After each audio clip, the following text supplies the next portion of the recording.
chào tất cả mọi người. Chào mừng mọi người đã đến với kênh YouTube của Noli. Ở bài học trước, Noli đã hướng dẫn cho các bạn cách để tạo một mũi kép đơn. Để tiếp nối series móc len đơn giản lần này, Noli sẽ hướng dẫn cho các bạn cách móc mũi nửa kép. Để tạo được mũi nửa kép, các bạn gây cho mình là 10 mũi móc xích. Sau đó thì các bạn lên cho mình là 2 mũi. 1 2. 2 mũi móc xích này cũng là chiều cao của mũi nửa kép. Các bạn lấy len. Sau đó chúng ta đâm vào chân thứ 3 tính từ kim móc. 1 2 3.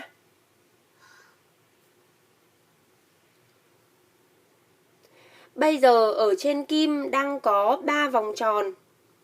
Các bạn lấy len và chúng ta đi qua cả 3 vòng tròn trên kim là chúng ta đã xong được một mũi nửa kép.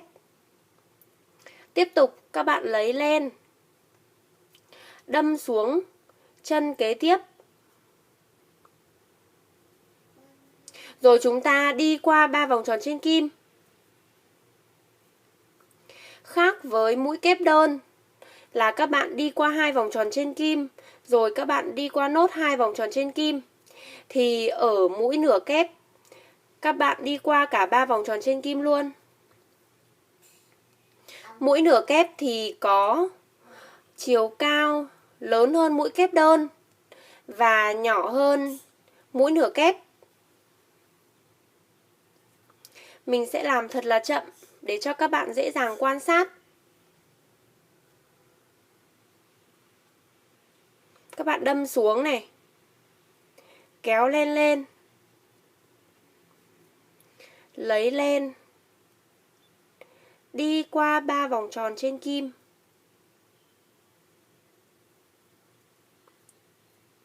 Các bạn lấy len này, đâm xuống,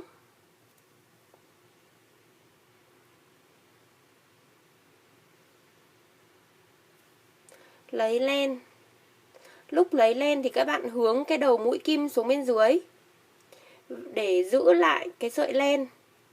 Sau đó thì chúng ta đi qua 3 vòng tròn trên kim, kéo lên rồi lại ngửa đầu kim lên.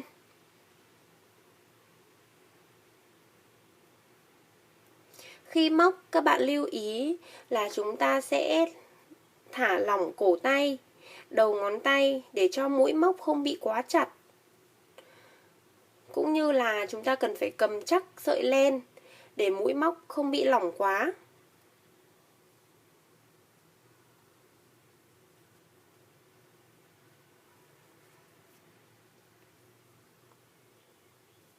Mình sử dụng sợi vải để cho các bạn dễ dàng quan sát mũi móc hơn. Thường thì sợi vải sẽ sử dụng kim móc khoảng 6 đến 7 mm tùy vào cái sản phẩm mà các bạn móc. Như vậy là chúng ta vừa hoàn thành xong 10 mũi nửa kép. Bây giờ mình sẽ kiểm tra lại nhé. 1 2 3 4 5 6 7 8 9 10.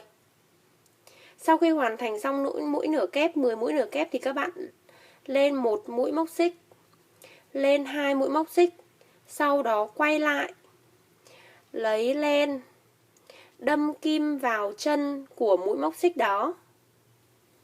Đây được tính là mũi đầu tiên của mũi kép đơn.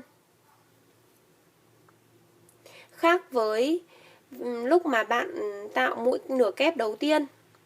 Khác với lúc mà bạn tạo mũi nửa kép đầu tiên thì ở đây, ở hàng thì các bạn sẽ phải đâm qua cả hai cạnh của chân mũi.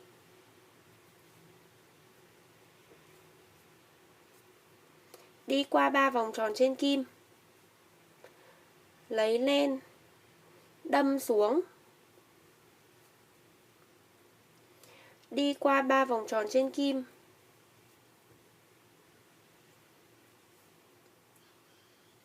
Chúng ta còn 1, 2, 3, 4, 5, 6, 7. 7 mũi nữa. Mỗi ngày các bạn dành ra khoảng 30 phút đến 1 tiếng để thực hành các mũi cơ bản như thế này. Sẽ giúp các bạn thành thục hơn, quen với cảm giác cầm kim hơn. Khi mà mình móc cụ thể vào sản phẩm, mũi móc sẽ đều hơn. Mũi nửa kép thì thường hay được sử dụng khi mà các bạn muốn làm cho cái sản phẩm nó dày dặn hơn. Ví dụ như là các bạn có thể móc khăn, hoặc là móc bao đựng điện thoại, ví đựng bút, thì sản phẩm nó cũng dày dặn hơn là khi các bạn móc mũi đơn. Bởi vì chúng ta lấy len này, xong rồi đi qua cả 3 vòng tròn trên kim thì sẽ làm cho cái mũi móc nó dày dặn hơn là khi các bạn móc mũi đơn. Thêm nữa là chiều cao của mũi nửa kép lại lớn hơn chiều cao của mũi đơn, nên khi các bạn móc thì sản phẩm sẽ nhanh hơn, bởi vì cái hàng nó sẽ cao hơn mà. Đó, đến cuối hàng các bạn khóa lại bằng một mũi móc xích.